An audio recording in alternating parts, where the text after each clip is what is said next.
আজকের জেনারেশনের ছেলে মেয়েদের কথা বলি।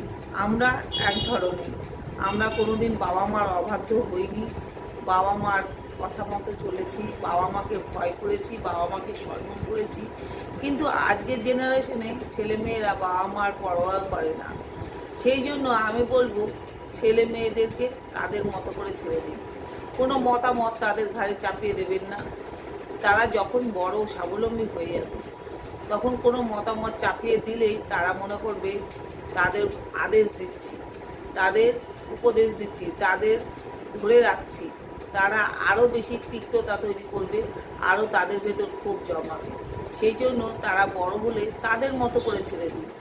দেখুন না, ছেড়ে দিয়ে তারা তাদের বুদ্ধিতে চলে কতটা উপকার হয় আর কতটা তারা স্বাবলম্বী হয়েছে।